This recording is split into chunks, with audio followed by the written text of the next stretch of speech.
तो वहीं से आप अपने हिंदी के पेपर में 90 प्लस और किस्मत चली तो 95 प्लस आराम से बना सकती हो। क्यों बना सकती हो? उसके 10 MCQ आपके सही करवाने का आज से संकल्प लेते हैं और आपको मेरे साथ जुड़ना होगा, लगातार जुड़ना होगा। आपको लगातार मैं हिंदी के MCQ की क्लास दूंगा।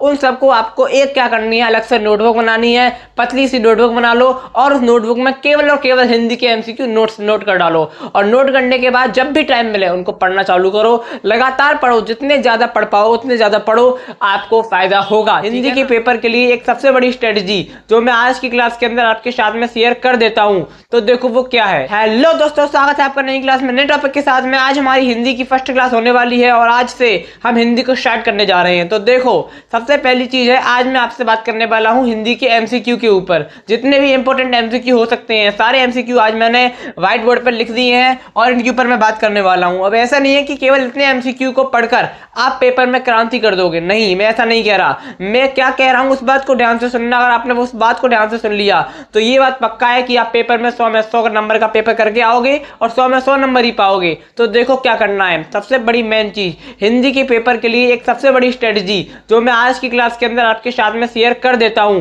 तो देखो वो क्या है। हिंदी का पेपर मैं MCQ बताऊंगा, सब्र करो, लेकिन उससे पहले ये सुनो। अगर आपने हिंदी के पेपर के अंदर शुरू में आते हैं 10 MCQ, ध्यान से सुनना मेरी इस बात को। हिंदी के पेपर में शुरुआत में 10 MCQ आते हैं और ये 10 MCQ नहीं है मेरे भाई, ये आपके पूरे 100 नंबर है। किस प्रकार से 100 नंबर है? तो देखो, ये जो 10 MCQ आते हैं, अगर इन 10 MCQ में आपने 9 MCQ, 8 MCQ या कभी कभार 10 MCQ, इन 3 नंबरों के बीच में MCQ अगर आपने सही कर दिए तो वहीं से आप अपने हिंदी के पेपर में 90 प्लस और किस्मत चली तो 95 प्लस आराम से बना सकती हो। क्यों बना सकती हो? क्योंकि ये अगर आपने सही कर दिए, यानी कि 8, 9, 10, कभी कभार 10 सही कर दिए, 10 सही कर सकते हो, कोई बड़ी बात नहीं है। बस आपको आज से क्या करना होगा, MCQ पर फोकस करना होगा, ठीक है ना। इससे क्या होता है, हमारा जो शुरू का अच्छा प्रभाव पड़ता है, लगता है एग्जामिनर को सारे सही MCQ करे हैं तो अगर आपने आगे का पेपर जो है वो बना के भी किया होता है तो कहीं ना कहीं आपको अच्छे नंबर मिलते हैं, बढ़िया नंबर मिलते हैं। अगली चीज ये है, दूसरी ओर अगर आपने 10 MCQ में 3 सही किए, 4 सही किए, 5 सही किए, 6 सही किए तो कहीं ना कहीं आपको वहां पर एवरेज नंबर, यानी कि एवरेज नंबर 70, 80, 60 इसके बीच में नंबर मिलते हैं। इससे कम तो नहीं मिलेंगे, लेकिन इसी के बीच में मिलेंगे। तो फिर आपको कहीं ना कहीं दिक्कत हो जाएगी। तो दिक्कत किस बात की है? थोड़े से MCQ है, अगर आपने केवल इन MCQ पर फोकस कर लिया तो आप अच्छे नंबर बना सकते हो। MCQ पर किस प्रकार से फोकस करोगे? तो देखो, आज हमारी हिंदी की पहली क्लास है। देखो, ऐसा नहीं है कि मैं केवल MCQ पढ़ाऊंगा, मैं जीवन परिचय, निबंध, आपका रस, छंद, अलंकार, हर एक चीज पर, गद्य का वो आपका जो हर चीज की व्याख्या होती है वो हर चीज पर ध्यान दिया जाएगा। लेकिन सबसे ज्यादा ध्यान इस हिंदी की सीरीज को आज से चालू किया जा रहा है और सबसे ज्यादा ध्यान दिया जाएगा, पता है किस पर दिया जाएगा? MCQ पर दिया जाएगा। 10 के 10 MCQ आपके सही करवाने का आज से संकल्प लेते हैं और आपको मेरे साथ जुड़ना होगा, लगातार जुड़ना होगा। आपको लगातार मैं हिंदी के MCQ की क्लास दूंगा। उन सबको आपको एक क्या करनी है, अलग से नोटबुक बनानी है, पतली सी नोटबुक बना लो और उस नोटबुक में केवल और केवल हिंदी के MCQ नोट कर डालो और नोट करने के बाद जब भी टाइम मिले उनको पढ़ना चालू करो। लगातार पढ़ो, जितने ज्यादा पढ़ पाओ उतने ज्यादा पढ़ो, आपको फायदा होगा, ठीक है ना। तो आज हमारी पहली क्लास है, जितने भी इंपॉर्टेंट हो सकते थे मैंने उनको लिख दिया है। आगे आने वाली क्लास में हम और MCQ पर चर्चा करेंगे। मैं एक ऐसा प्लान बना रहा हूं कि आपके लिए 10 MCQ की क्लास लाई जाएंगी, केवल 10 MCQ। यहां पर तो हमने 15 से 20 MCQ के ऊपर चर्चा करी है, लेकिन आगे आने वाली क्लास में एक क्लास में हम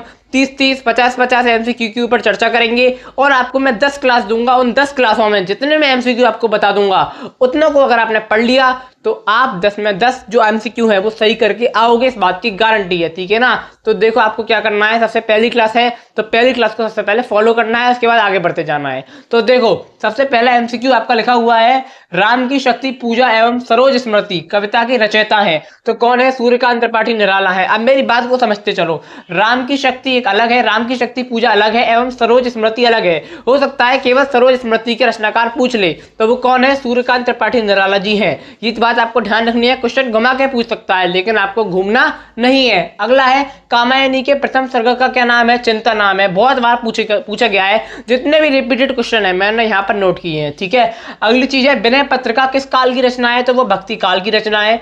अगला है दिनकर की ज्ञानपीठ पुरस्कार, दिनकर जी को, जो रामधारी सिंह दिनकर जी हैं, उनको ज्ञानपीठ पुरस्कार मिला, तो कौन सी रचना पर मिला? तो उनको मिला उर्वशी पर। किस पे मिला? उर्वशी पर मिला। अगला है साकेत महाकाव्य के रचयिता कौन है? तो मैथिली शरण गुप्त है। इंपोर्टेंट है, साकेत महाकाव्य आपका इंपोर्टेंट है, ठीक है ना। अगला है तीसरा तार सप्तक। अब देखो ये तार सप्तक वाले क्वेश्चन पेपर में हर साल आते हैं, किसी ना किसी सेट में, किसी ना किसी, क्यों ज्यादातर सब सेट में देखे जाते हैं, ठीक है ना। तो देखो तीसरे तार सप्तक का प्रकाशन वर्ष 1959, प्रथम का भी लिख दिया है मैंने, प्रथम तार सप्तक का प्रकाशन वर्ष है 1943 और द्वितीय का है 1951, ठीक है।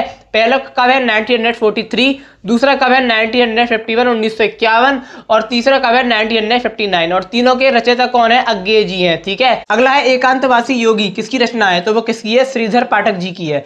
अगला है कलम का सिपाही के लेखक है कौन है? अमृत राय जी हैं। अगला है प्रगतिशील लेखक संघ की स्थापना कब हुई? तो 1936 में हुई। अब ये जो वाला ये क्वेश्चन है ना, ये प्रगतिशील लेखक संघ की जो स्थापना है वो कब हुई? ये आपके 2025 की बोर्ड परीक्षा में, यानी कि पिछली साल आया हुआ क्वेश्चन है, ठीक है ना। तो देखो ये आपके लिए इंपॉर्टेंट है, कब हुई? 1936 में हुई। किसने करी? क्या पता पूछ ले किसने करी और कहां पर करी? तो मेरे भाई कहां पर हुई थी? लखनऊ में हुई थी। इसके अध्यक्ष कौन थे? प्रेमचंद्र थे। इसके अध्यक्ष कौन थे? प्रेमचंद्र थे। अगला है बादल को घिरते देखा है, ये किसकी रचना है? नागार्जुन जी की है। अंधेरी नगरी किस विधा की रचना है? तो ये नाटक है। अंधेरी नगरी किस विधा की रचना है? तो ये नाटक है। अगला है आपका अष्टयाम के रचयिता कौन है? तो अष्टयाम के रचयिता है नाभादास। अगला है रस कलश कृति के रचयिता हैं कौन है?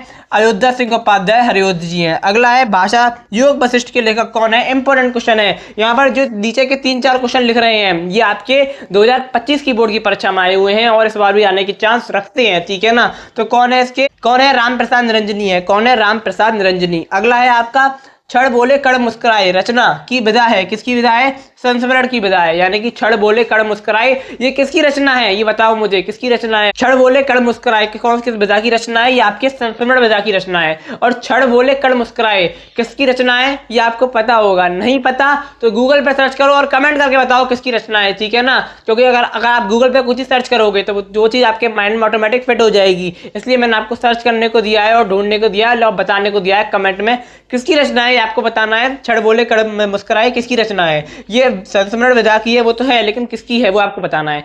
तो आशा करता हूँ कि आपको समझ में आ गया होगा। यहाँ पर मैंने 15 के करीब, उससे भी थोड़े से ज्यादा हो सकते हैं, 15 तो यहाँ पर अंक हैं, 20 में आपको समझा दिया गया है। तो यानी कि 15-20 के करीब यहाँ पर मैंने क्वेश्चन लिखे थे। इनको आपको क्या करना है, आज डे फर्स्ट है, कॉपी में नोट कर लेना है, इनको पढ़ लेना है 2 बार। उसके बाद क्या करना है, आपको अगली क्लास का इंतजार करना है। आपके लिए लगातार हिंदी की भी क्लासेस अब लाई जाएंगी और हिंदी की क्लासेस के अंदर आपके एमसीक्यू पर ज्यादा फोकस किया जाएगा। आपके 10 के 10 एमसीक्यू सही करने का संकल्प इन 10 क्लासों के अंदर लिया जाएगा। तो आशा करता हूं कि आपको समझ में आ गया होगा। अब मैं आपको मिलूंगा एक और नई क्लास में नए टॉपिक के साथ में। तब तक के लिए जय हिंद, जय भारत।